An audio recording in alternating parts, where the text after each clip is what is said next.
Hey, welcome to NASCAR America, the Monday edition. You got the normal crowd back together. Jeff Burton, Dale Jarrett, Steve Letarte. Interesting day at Pocono. What you think, DJ? Well, you know, it certainly wasn't the type of racing that a lot of people would like to see every Sunday, where it's everybody's bunched up and everything. But there were entertaining parts about it, and the strategy probably was the most entertaining. But aside from Kyle Busch, who is entertaining, he makes things happen that nobody else can, and I think that's what you have to watch and appreciate when he continues to do these things on a regular basis. Yeah, I know you're going to find this hard to believe, but I was completely fascinated with the strategy and the lack of strategy by some race teams. I was a little shocked they weren't more aggressive. But I want to, what do you think Clint Bowyer was thinking when they said outside in the middle of turn 3? Did he? Because he did a great job of slowing the car down to get to the bottom. Kyle Busch just said, fine, I'm going to go to the outside. I'd love to. Rarely do I want to know what Clint Bowyer was thinking, but at that moment, I would love to be in Clint Bowyer's head. Well, he and his spotter, Brett Griffith, spent the week in the Bahamas. He probably thought he might still be on vacation right here. There's no way somebody's on the outside of me. Yeah. I mean, that was, you know, we can talk about the race, and it wasn't this compelling race, in my opinion, but and Kyle said he only passed one guy. Well, the one pass he made was spectacular. Yeah. That's just...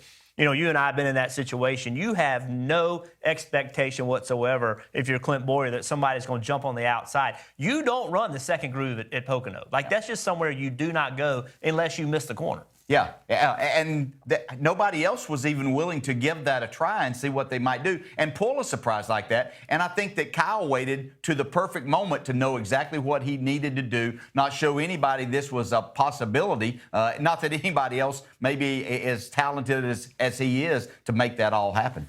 I mean, overall, though, is anyone really shocked at the race we saw? I mean, anybody that left there Sunday from a competitor's standpoint and was surprised. Yeah. And I'm not sure what they've been paying attention to. I mean, it was Pocono. We can talk about the rules all we want, but it looked like the same Pocono race I've seen since, I don't know, 2000, 2005. I was fortunate enough to win there a couple times in 2014. It was the same race then. You get out front and don't make a mistake. If you don't make a mistake, they don't go by you.